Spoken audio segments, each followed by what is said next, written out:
नमस्कार, फिर पैसा बोलता है में आपका स्वागत है। मैं आनंद श्रीनिवासन। आज मुख्य खबर ये है कि मार्केट बहुत ऊपर उठी है, 160 पॉइंट ऊपर है। लगता है आज यहीं टल जाएगा मार्केट, 160 पॉइंट तक ऊपर रहेगा। रुपया भी बहुत बड़ा रीबाउंड हुआ है, 90 को ब्रेक करके 79 तक पहुंच गए, 89.50 पे ट्रेड हो रहा है।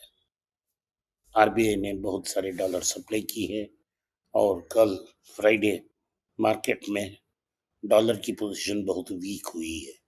डॉलर की पोजीशन वीक होने के कारण गोल्ड का दाम में बढ़ावा है। इंटरनेशनल मार्केट्स में गोल्ड ऑल टाइम हाई तक पहुंच गया है। फ्यूचर्स मार्केट में 4,414 के ऊपर ट्रेड हो रही है और स्पॉट में $4,385 पर आउंस और फ्यूचर्स में $4,415 अनाउंस। चांदी का दाम भी रिकॉर्ड किया है। तो इस सब का संकेत है कि अमेरिका में रेट कट की एक्सपेक्टेशन है और डॉलर वीकन हो रहा है। दुनिया की दूसरी जापान में 0.25 इंटरेस्ट रेट बढ़ाया सेंट्रल बैंक ने, फिर भी मार्केट नहीं समझती है कि और 2.5 मार्केट से ऊपर लेके जाएंगे। सो 1.25 तक इंटरेस्ट जा सकती है। ये 40 साल में रिकॉर्ड इंटरेस्ट रेट होगा जापान में। इसका मतलब है कि जापान से चीप फंड नहीं मिलेगा। अमेरिका में भी चीप फंड्स नहीं है, अभी भी 3.5 के ऊपर ही इंटरेस्ट रेट्स हैं। इसका मतलब है प्राइवेट इक्विटी और प्राइवेट कैपिटल में पैसा नहीं है और वो लगातार एग्जिट करते रहेंगे। इसी कारण में भारत में भी एफपीआई का एग्जिट चालू है और कंटिन्यू होती रहेगा। हायर लेवल्स में फिर एफआईआईस बेचेंगे और रिकॉर्ड लेवल्स ऑफ आईपीओस आएंगे। ये इन सब जो आईपीओ आ रहे हैं, इनमें प्राइवेट इक्विटी का इन्वेस्टमेंट है। लोग प्राइवेट इक्विटी स्टॉक बेच के पैसा बाहर लेके वापस रिटर्न कर रहे हैं क्योंकि इंटरेस्ट रेट का प्रेशर है। तो ओवरऑल यही सर्कल है। अभी स्टारबक्स इंटरनेशनल में न्यूज़ है कि एक भारतीय मूल पर्सन जो अमेजोन में टेक्नोलॉजी देखते थे, उनको वहां से उठा के स्टारबक्स का चीफ टेक्नोलॉजी ऑफिसर बनाया गया है। ओवरऑल स्टारबक्स में यूनियन की प्रॉब्लम है और भारत जैसे देशों में टाटा ये पूछ रहे हैं कि हमको लोकलाइज करना है ताकि ड्रिंक्स की दाम को कम करें, ताकि ये प्रॉफिट में हो जाए। टाटा कंज्यूमर और स्टारबक्स के बीच एक 50-50 की पार्टनरशिप है। तो टाटास ने कहा है कि जो एक्सपेंशन उन्होंने प्लान किया है उस पर रोक लगाया जाए जब तक ये प्रॉब्लम मेन्यू का सुलझा नहीं जाएगा। तो दुनिया भर में स्टारबक्स टोटल प्रेशर है। यही संकेत है इंटरनेशनल मार्केट के बारे में। इंटरनेशनल मार्केट्स में दूसरा बड़ा डेवलपमेंट फ्राइडे रात इन्फोसिस में हुआ। इन्फोसिस का दाम लगभग 40% ऊपर गया। इसका मुख्य कारण ये था कि वहाँ शॉर्ट सेलिंग होती है।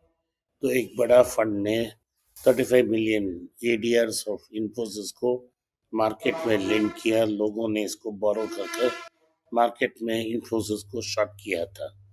एक ही दिन में उन्होंने सारे एडीआर्स को वापस मांगा, 35 मिलियन एडीआर। ये लो वैल्यू काउंटर है। हर दिन 5 मिलियन से लेके 6 मिलियन इन्फोसिस एडीआर ही ट्रेड होती हैं। एक समय में 35 मिलियन एडीआर खरीदने की कोशिश में यह शॉर्ट स्क्वीज हो गया और 40% ऊपर गया मार्केट। ये फुली टेक्निकल रीजन है, इसके कारण ही ये हुआ। तो भारत में लोग एक्सपेक्ट कर रहे थे कि इन्फोसिस आज ऊपर उठेगा, उतना ऊपर नहीं उठा, सिर्फ 2% की ऊपर उठा। क्योंकि ये एडीआर में दो इन्फोसिस शेयर्स है, वो अमेरिकन मार्केट में ही ट्रेड होगा और इंडिया को और अमेरिका के बीच में ट्रांसफर नहीं हो सकता। इसीलिए भारत में रिएक्शन बहुत कम है, सिर्फ 2.5% ऊपर उठी है। हमें अगली न्यूज़ देखनी है टाइटन के बारे में। टाइटन की जो वैल्यूएशन हम देख रहे हैं, ये प्राइमरली तनिष्क के कारण आई और तनिष्क में गोल्ड की प्रॉफिट्स के कारण आई। लेकिन जो हिस्ट्री के जानकार हैं उनको पता है कि जेरेक्सिस देसाई और जेआरडी टाटा ने टाइटन को वॉचेस बनाने के लिए ही शुरू किया था।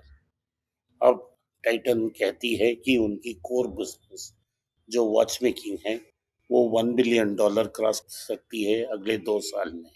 अगली 2 साल में टाइटन की वॉच बिजनेस $1 बिलियन होगी।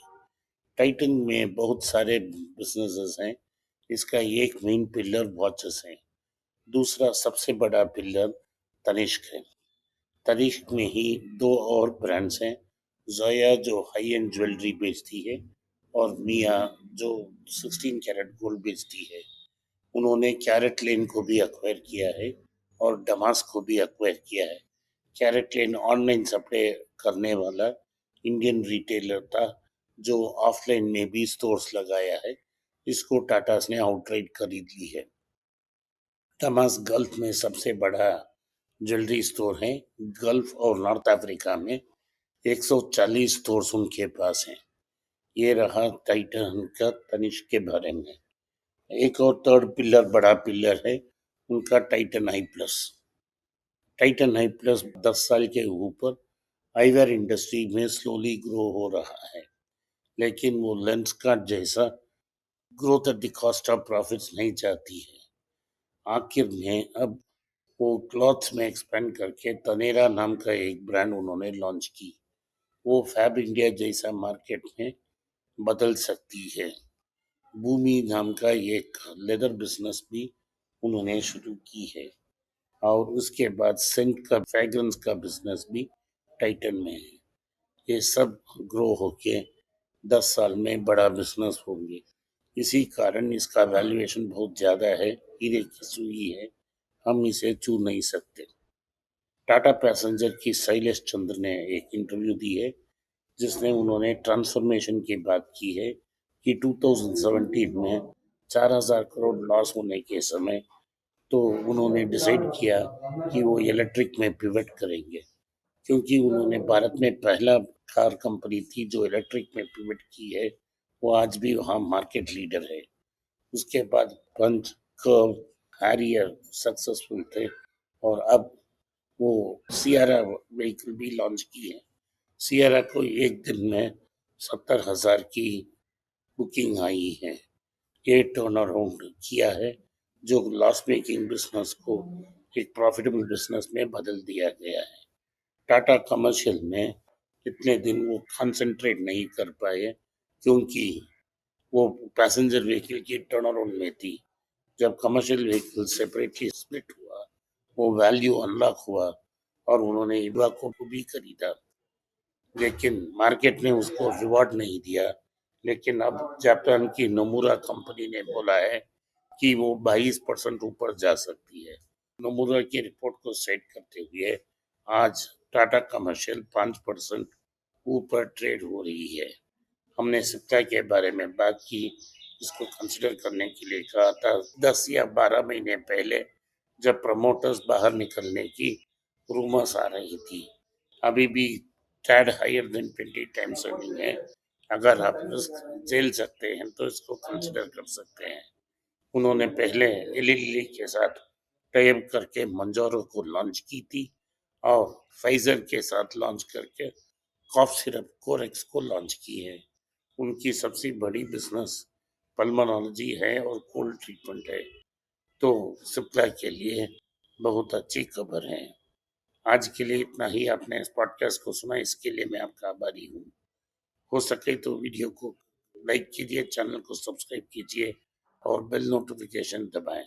इस वीडियो को अपने दोस्त और रिश्तेदार के पास भेजें और उन्हें देखने की आग्रह करें। नमस्कार, धन्यवाद, जय हिंद।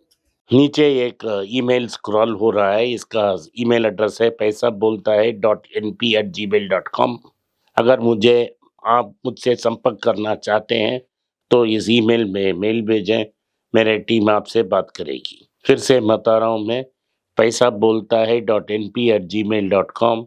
इसमें आप मेल भेज सकते हो, मेरा टीम आपसे संपर्क करेगा।